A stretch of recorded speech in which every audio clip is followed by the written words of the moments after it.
I got more takes on you too, Alicia Keys. Alicia fraud. Alicia, I'll do anything to not look gay. So I'll steal a woman's husband and separate a family. I've been waiting for so long for this goopy ass fucking bitch to have something to say, you ass man hoe. Run around stealing people's husbands and shit. That woman invited you up in her house thinking that you was an artist and you was coming there to steal her husband, Alicia Keys. Alicia Keys' scandalous rise to fame just got exposed by Jaguar Wright, and what Clive Davis said about her is shocking. Well, she's a no-brainer. She has stunning beauty. She writes all her own songs. She's really the most gifted young female talent around. When Empire State of Mind dropped in 2009, fans assumed Alicia Keys had always been Jay-Z's first pick, but leaked info suggests otherwise. Mary J. Blige allegedly recorded the original version. So how did Alicia get the spot? Is there anybody who was scared to perform after you? Everybody! I would imagine everybody. I love it. Alicia's going in. Behind the scenes, there were rumors of strings being pulled by Clive Davis, by Jay-Z, and according to Jaguar Wright, it was never just about talent. It was about silence, compliance, and favors. Apparently, Alicia's career wasn't just polished, it was manufactured, and Jaguar says the whole rise was scandalous. So let's get into it. In 2009, Jay-Z released one of the most iconic songs of his career, Empire State of Mind. But what many people don't realize is that Alicia Keys wasn't the original plan. The track was nearly handed to someone else. The songwriters Angela Hunte and Jaint Sewell-Ulepik had crafted the hook with another vocalist in mind. And according to industry sources, Mary J. Blige was Jay's top choice at the time. She even performed an early version live before the final version was released. Jay-Z eventually pivoted, and Alicia Keys got the call. But even that didn't go smoothly. In a 2023 interview with Mix 94.7, Alicia recalled how hard it was for Jay to reach her in the first place. She admitted he nearly gave up on her completely. Now I'm down in Tribeca, right next to the Narrow, but The industry moved quickly once Alicia came on board. The song went 9 times platinum. It won 2 Grammys. It was performed at the World Series, the VMAs, and became the defining anthem of New York hip-hop for a new generation.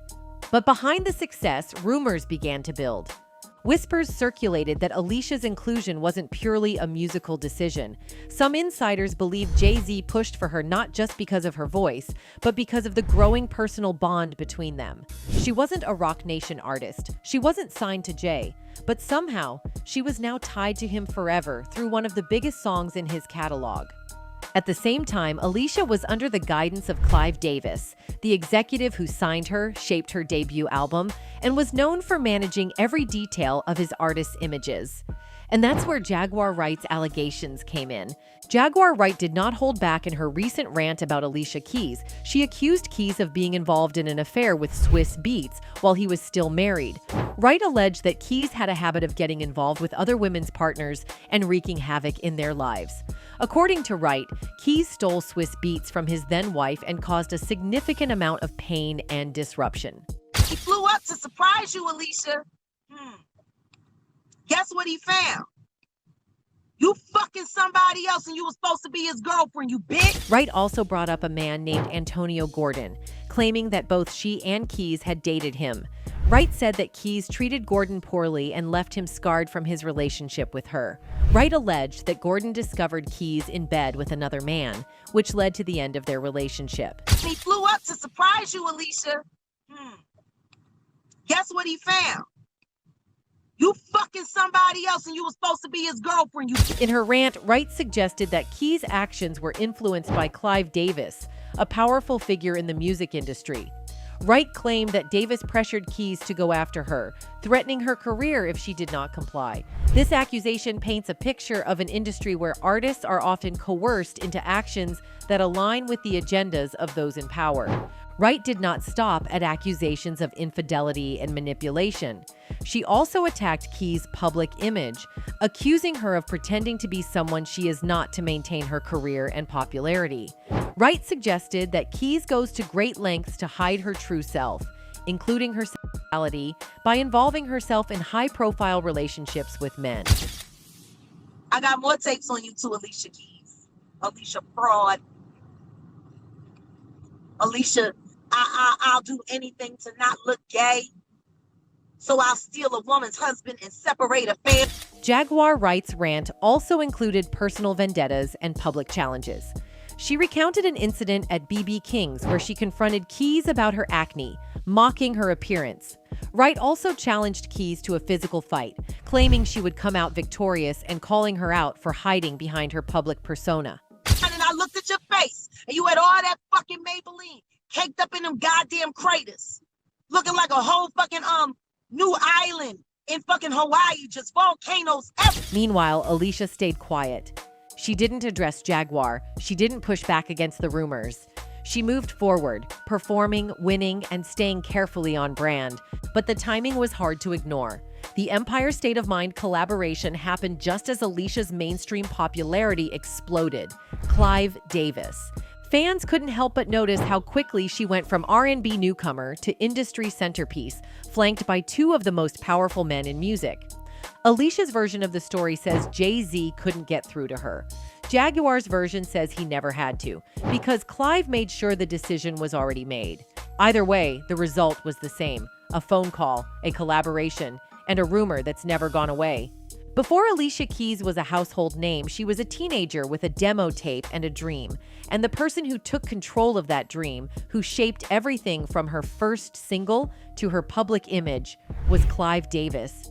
Clive Davis had already made legends: Whitney Houston, Aretha Franklin, Janis Joplin. So when he found Alicia, he didn't just sign her, he built her from the ground up. Well, she's a no-brainer. She has stunning beauty. She writes all her own songs. She's really the most gifted young female talent around. But what Alicia describes as support, others have called control. She was just 19 when she signed with J Records, Clive's newly launched label. He didn't let her original album go out as planned. He had it re-recorded, repackaged, and delayed. Clive insisted on softening the sound, polishing the tone, and pushing her into the adult contemporary lane that he believed would sell. Her braids, piano, and modest clothes gave her a safe image. Her lyrics focused on empowerment, heartbreak, and personal struggle, but never rebellion. Critics noticed the consistency. She wasn't raw like Lauryn Hill. She wasn't flashy like Beyoncé. She was calm, respectable, and protected. And that wasn't by accident. By the time Songs in a Minor dropped in 2001, Alicia wasn't just an R&B artist. She was a crossover phenomenon. The album sold over 12 million copies. She won 5 Grammys. And from that moment forward, Clive Davis was always standing somewhere nearby. But with that success came speculation. Some artists complained that Clive picked favorites, that he poured resources into Alicia while shelving others. And when Jaguar Wright later claimed Clive used Alicia as a weapon, positioning her for success while others were quietly blackballed, those same industry rumors came back into focus. What's clear is that Clive didn't just promote Alicia. He curated her. He managed the rollout of her debut like a political campaign. No scandal, no surprises, just talent, polish, and media-friendly charm. That control extended beyond music. Alicia rarely spoke out on industry politics. She avoided rap beefs. She didn't comment on the state of Black female artists in the game. And for years, she stayed quiet through public accusations, whispers of backdoor deals, and aggressive gossip about her relationships. Some believe that silence was part of the strategy. They say Clive grew her to be unproblematic, an artist who would never challenge the system because the system had already worked in her favor. She didn't have to demand a seat at the table. The seat had already been reserved. Even when rumors linked her to Jay-Z or accused her of being involved in Clive's industry games, Alicia stayed out of it. No denials, no clapbacks, just silence. And in an industry full of noise, silence can be louder than anything else. By her mid-20s, Alicia was everywhere, performing at the Grammys, appearing on magazine covers, hosting global events. And Clive was still right behind her, introducing her at award shows and attaching his name to every milestone she hit. To some, it was loyalty. To others, it was dependence. And now, as she stays silent while people like Jaguar Wright accuse Clive of manipulation, critics are asking a harder question. Was Alicia Keys truly in control of her own career? Or did she simply learn to survive by letting the people in power make all the decisions? By the time Alicia Keys linked up with SWIZZ BEATZ, her public image was airtight. She was the industry's golden child. Every magazine cover praised her talent. Every award show welcomed her presence. But when news broke that she was dating producer SWIZZ BEATZ while he was still married, that image took a hit, and the backlash never really went away. The timeline didn't lie. SWIZZ BEATZ married MASHONDA to Frere in 2004. They had a son together in 2006. By 2008, SWIZZ had also fathered a daughter with another woman, Jonna Sebastian, while still legally married to MASHONDA. But it was his relationship with Alicia Keys that caused the biggest fallout. According to reports, Alicia and SWIZZ began dating sometime in late 2008. SWIZZ claimed he was separated from MASHONDA, but the divorce wasn't finalized. And when photos of Alicia and SWIZZ began surfacing online, MASHONDA went public. In September 2009, MASHONDA published an open letter addressed directly to Alicia. She posted it online, tagging her by name and refusing to hold back. If you are reading this, Alicia, let me start by saying you know what you did. You know the role you played, and you know how you contributed to the ending of my marriage. That sentence alone shook the industry. For the first time, someone challenged Alicia Keys publicly, and with receipts. Alicia never responded, not in interviews, not in writing. She kept quiet, even as the internet ran wild with rumors. Some accused her of being a homewrecker. Others defended her, saying MASHONDA's marriage was already broken before Alicia came into the picture. But either way, the damage was done. In 2010, SWIZZ and MASHONDA finalized their divorce. Alicia and SWIZZ got married that same year. The timeline was tight, too tight for many fans to believe that everything had been clean. That same year, Alicia gave birth to their first child, Egypt. 4 years later, they welcomed a second son, Genesis. On the outside, it looked like the perfect family. But behind the scenes, the affair rumors never stopped following her. Even years later, MASHONDA stuck to her version of events. In interviews and her own memoir, she made it clear, Alicia didn't just meet SWIZZ after the separation, she played a role in creating it. For Alicia, who had built her brand on integrity, female empowerment, and spiritual calm, the accusations were hard to reconcile. She had never been part of a scandal until now, and her refusal to address it directly made people suspicious. Silence may protect your image, but it doesn't erase public memory. By 2020, the three had appeared to move on. Alicia, SWIZZ, and MASHONDA even posed together in family photos. They co-parented. They supported each other publicly. But the internet never forgot how it started. And fans continued asking the same question. If Alicia could be silent through that, what else has she chosen to stay quiet about? In 2016, Alicia Keys made a decision that shifted the spotlight from her music to her image. She showed up at the BET Awards wearing no makeup. It wasn't subtle. There was no foundation, no concealer, no lipstick, not even mascara. It was a complete departure from the standard glam expected of women in entertainment, especially on red carpets. Within hours, the move became a headline. Photos of Alicia with bare skin spread across social media. Some fans praised her, saying it was bold and empowering. They called it a necessary message in an industry obsessed with perfection. Others weren't so sure. But when Alicia explained her decision in a personal essay published through Lenny Letter, a blog started by Lena Dunham, the message became clear. She said she was tired of the pressure, tired of hiding, tired of constantly being judged by how she looked. In her own words, I don't want to cover up anymore. Not my face, not my mind, not my soul, not my thoughts. The essay went viral. Media outlets praised her for pushing back against beauty norms. Feminist groups and lifestyle brands promoted the no makeup hashtag. Women began posting barefaced selfies in solidarity. And for a while, Alicia was celebrated not for her voice, but for her face and the decision to leave it alone. There's a difference for me right now, and I'm loving it. I'm feeling centered. I'm feeling powerful. I'm feeling clear. And you're looking gorgeous. I mean, part of that it's internal, but it's external too. You've just kind of started to move. Then came the inconsistencies. Just a few months after making headlines for going makeup-free, Alicia began appearing in new press photos, music videos, and public events where she looked noticeably more polished. The glow was still there, but now it looked enhanced. Some viewers pointed out that her natural look likely involved light foundation, bronzer, lip balm, and even skin treatments. It wasn't the presence of makeup that bothered people. It was the contradiction. Critics began accusing her of branding the movement instead of living it. They argued that Alicia had turned something personal into a strategic moment, one that helped separate her from the over-glam era of Instagram filters and influencer makeup lines. And the criticism didn't stop with fans. Beauty experts weighed in. Articles began appearing with titles like, "Is Alicia Keys really makeup-free?" and "The Truth Behind the No Makeup Look."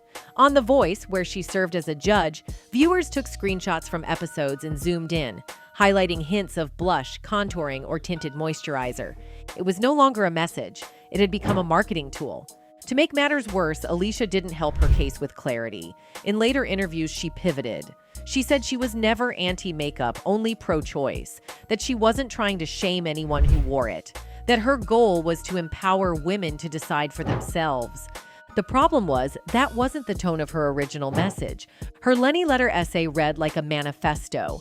It framed makeup as a symbol of oppression, something she felt liberated to leave behind. But when she reappeared in what looked like full glam under the label of no makeup, many felt misled. The backlash grew. Fans who had supported her began pulling away. Some accused her of being performative. Others said she had every right to change her mind, but should have admitted she was no longer following the movement she created. There were also questions about privilege. Alicia has access to high-end skincare, personal chefs, and wellness experts. Going makeup-free is easier when your lifestyle allows you to maintain flawless skin through expensive treatments. Critics said the average woman working long hours with limited resources couldn't afford to embrace that kind of natural. What started as an empowering moment eventually felt disconnected from reality. And for Alicia Keys, whose brand was built on honesty, authenticity, and simplicity, the backlash wasn't just about eyeliner. It was about trust. In early 2024, Alicia Keys made headlines again, but this time the response wasn't praise.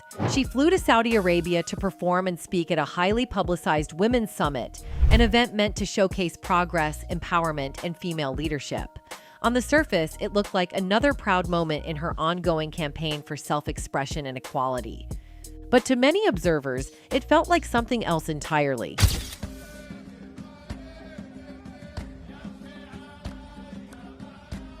The event was held in Riyadh, the capital of a country with one of the most controversial records on women's rights in the world.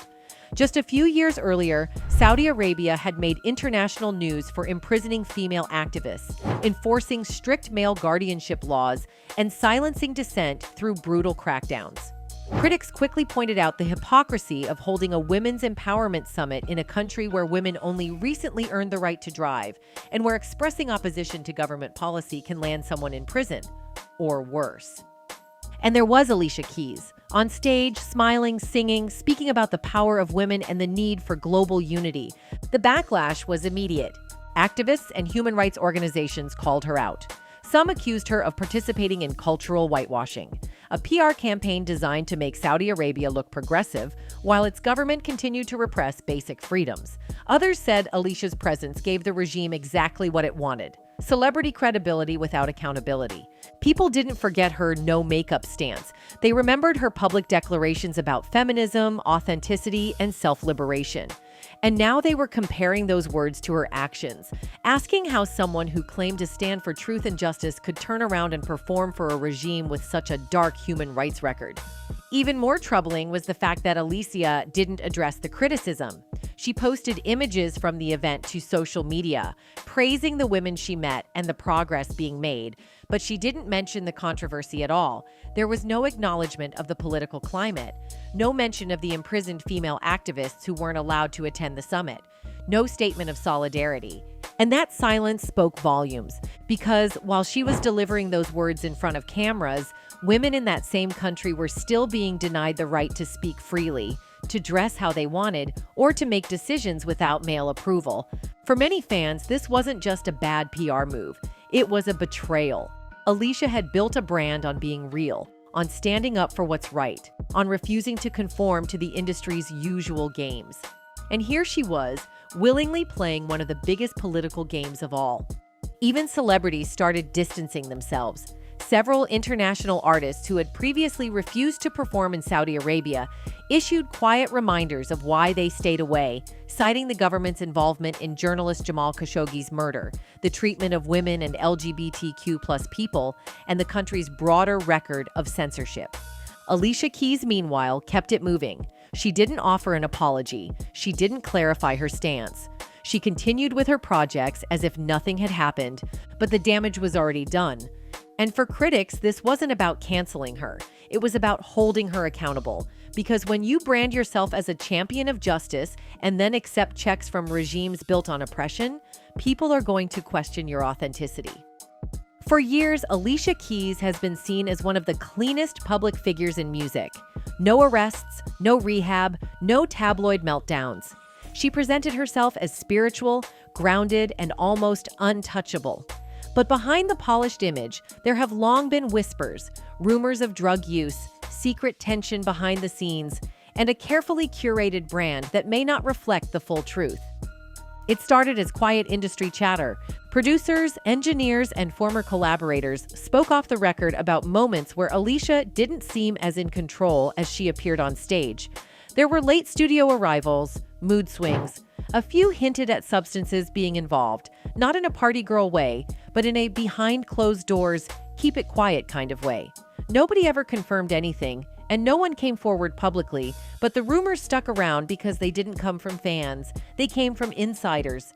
Then came the live performance controversies. On several occasions, Alicia appeared on stage looking dazed or disconnected.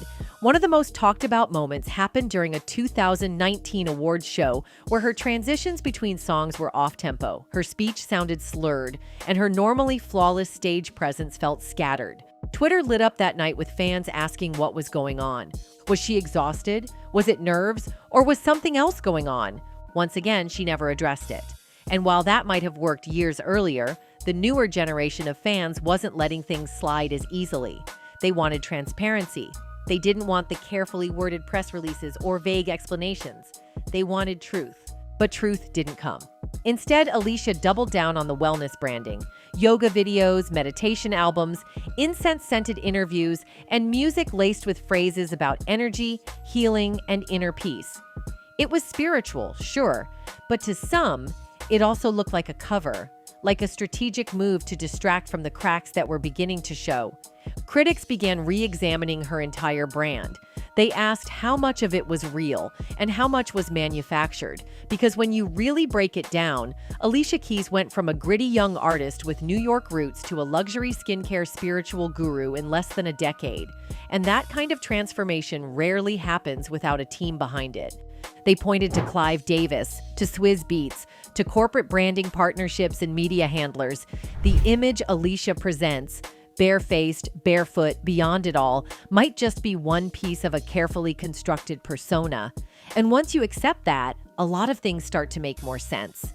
Her silence on industry abuse, her refusal to comment on Jay-Z's controversies, her carefully curated statements about Black female empowerment that never seemed to name names. It all fits a pattern. Say just enough to keep the spotlight, never enough to make real enemies. And then there's the issue of control. Alicia has always maintained that she runs her own career, that she chooses her direction. But when you look closely, the people around her, Clive Davis, SWIZZ BEATZ, even Roc Nation's influence, have always had a role in shaping her trajectory, and in some cases, protecting it. Public relations experts have pointed out how swiftly negative press around Alicia tends to disappear. Stories get pulled, headlines get reframed, blogs that speak too boldly end up retracting. It doesn't feel random. That level of media management doesn't come cheap, and it doesn't happen unless there's something or someone making sure the truth never spreads too far. So when you hear the whispers about drug use or image manipulation, it's not just about whether Alicia Keys is hiding something. It's about whether the public ever really knew her in the first place. Anyway, that's it for this video, folks. Bye.